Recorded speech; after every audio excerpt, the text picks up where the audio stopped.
So long as like Alchemy. All right, here we go. First NBA Alchemy of 2019. And looking at the landscape of the NBA, I thought it was time to do a little bit of a power rankings of the arms race in the Eastern Conference. Because you're hearing, it's top heavy. There's an obvious 4-team race at the top, right? And to some of you, it may be obvious how to rank them, but it's obviously subjective, and things are going to change. What moves will be made, who will go down, because there's always an injury, right? But let me get into this. So number one for me is the Toronto Raptors. And those of you that have been watching me for a while now, remember I swore them off last year because I really thought they were going to do something last year. Obviously, LeBron had something to say about that. Kyle Lowry had something to say about that. Dwayne Casey. Obviously, it's a new mix. Nick Nurse, Kawhi Leonard. I guess what I would point to first and foremost is their depth.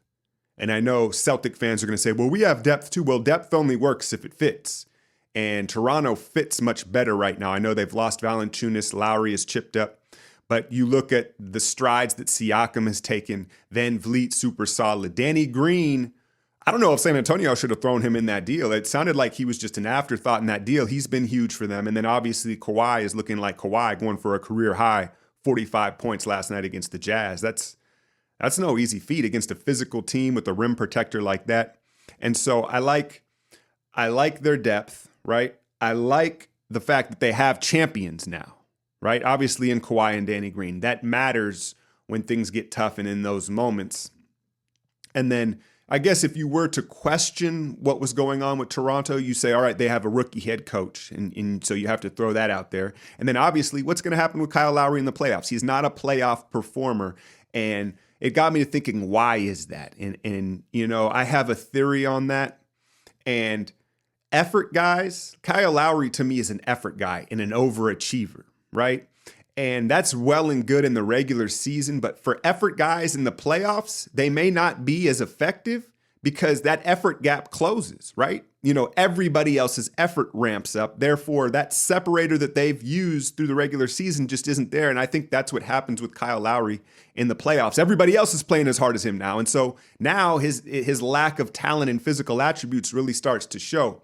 But right now, I think you've got to put Toronto number one. Will they make another move? I know CJ Miles hasn't shot the way that they expected him to yet. So, and then I guess another question would be, is Siakam and OG Anunoby going to be able to space the floor and shoot the corner three ball in the playoffs? Because that's what teams are going to try to do, right? They're going to not defend them and dare them to shoot, force the ball out of Kawhi's hands, who, as impressive as he's been, is very deliberate in his isolation ball. He hasn't proven to create for others. And in playoff series, that's what teams are going to do. They're going to force Kawhi to become a playmaker, and that's not something we've seen him do in the past. But that being said, I favor Toronto. I also favor them because I think they have the best home court. Again, Boston fans, I know you probably beg to differ, but I think that, the North, the 6th, and it's just the atmosphere. I'm going to take it. It's arguable, right? Boston is maybe the greatest, one of the top 3 fan bases in all of sports, whether you cross basketball, baseball, and football. I understand that, but there's something about that Toronto stadium. Now, in the past, it hasn't held for them, but I think they're ready to be, that 6th man on the court, right? They're going to be loud. They're going to be ruckus. It's going to be wild. So Toronto is 1. Who's y'all's number 2? Again, I want you to rank yours. You don't have to agree with me, but don't just rank them. I want a little sentence as to why they are in that place right now. So number 2 for me is the Milwaukee Bucks. And Giannis, is he the MVP? James Harden has something to say about that right now. I think you give Giannis, you favor Giannis, one, because Harden's already won it. And then Harden is hard to like, man. I'm going to have to do a full video on that and the villain that is James Harden, right? But I think that the voters, they like to give it to somebody new and fresh. And let's be honest, Giannis is more likable than Harden. His game is I'm not a huge fan of watching Giannis's game, but it is more fun probably to watch than Harden's. Again, something that's subjective. And the one argument that I want to make for Milwaukee is that you have the most efficient superstar in the league. And what I mean by that is, yes, I know he doesn't shoot the three ball, but he's shooting almost 60%. And yeah, he gets like 4 or 5 dunks a game. I understand that, but that's going to travel. That's going to be there in the playoffs, right? He shoots such high percentage shots around the rim that, like, if you look at all the superstars around the league, I think you can circle Giannis and say, well, he is going to give us what we expect each night offensively, and then defensively, his motor is amazing as well. He's gotten better.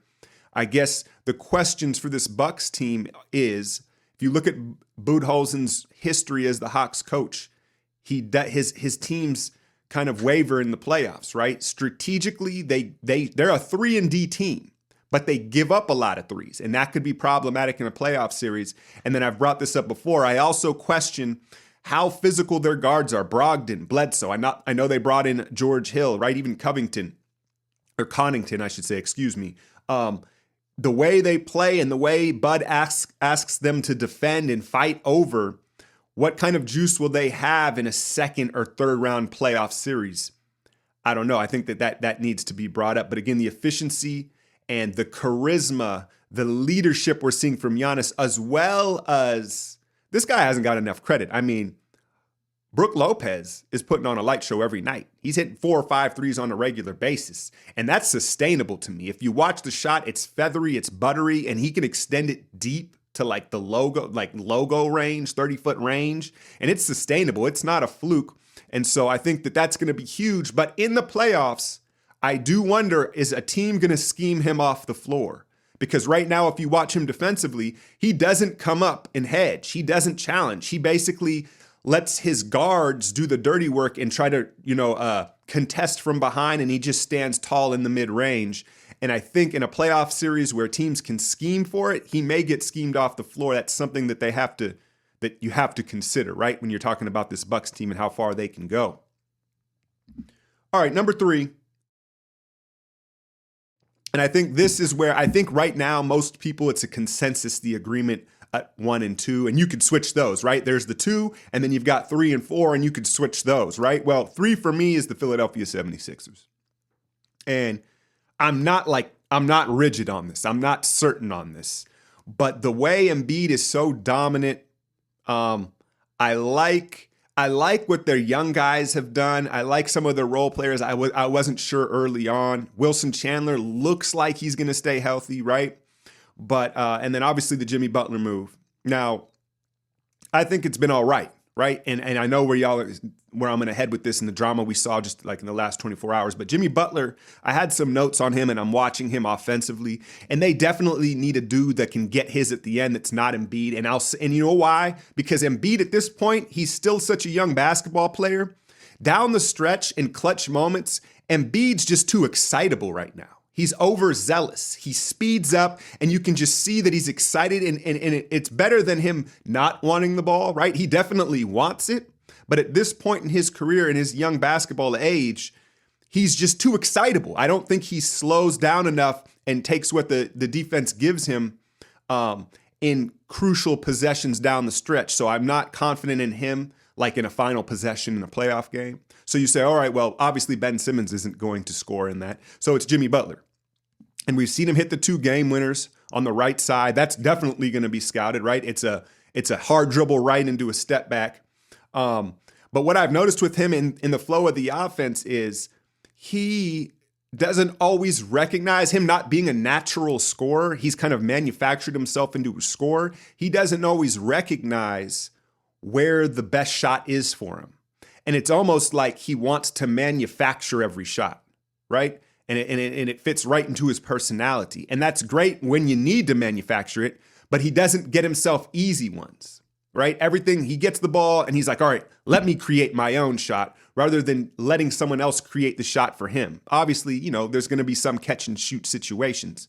But so I do think that is interesting down the stretch, or just the flow of a playoff game when things get physical. He's not the greatest, he's not the smoothest of scorer, and he just wants to manufacture everything. Make it easy. Less is more.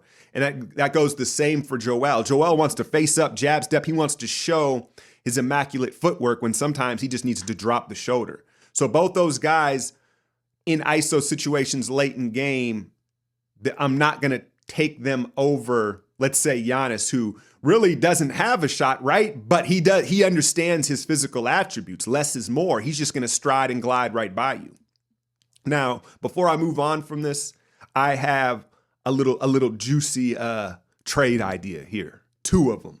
Ben Simmons, still on his rookie deal. You saw him snatch the rebound from Embiid last night, and everybody is, oh, these 2 don't get along, and that's kind of been whispers of that, right? Well, on that particular rebound, to my eye, it looked like Embiid had a seal under the basket. That was kind of a 50-50 ball to me because Embiid was so deep under the basket and he was sealing.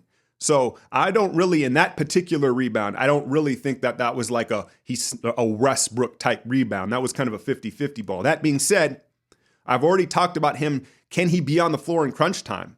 The spacing and Embiid, he just, everybody, they keep hinting, at the frustration with Ben and really his cockiness, his lack of willingness to acknowledge that he's going to need a jump shot. That's the problem. So what if they were to trade him? And this would be a risky move. Obviously, I'm not saying it's a high percentage. So I started looking around, like who would want to take him? You know what I mean? And who would want to build? Where would he fit? So my first hypothetical trade would be to the Dallas Mavericks for Dennis Smith Jr., Wes Matthews Jr., and Maxi Kleber. And you go, all right, well, Dennis Smith Jr., are they selling low with that? And obviously probably a first round pick as well.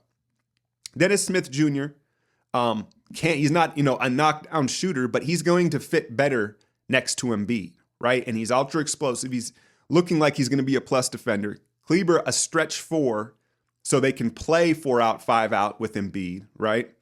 Obviously, also, let me be clear in the trade machine, to make this work, Wilson Chandler would be going in these deals, so they need a 4 or a big coming back as well. And Dallas's side of it, you go, oh no, Doncic is going to control the ball. I understand. I agree. I don't know how intrigued they would be with it. But I will point out that,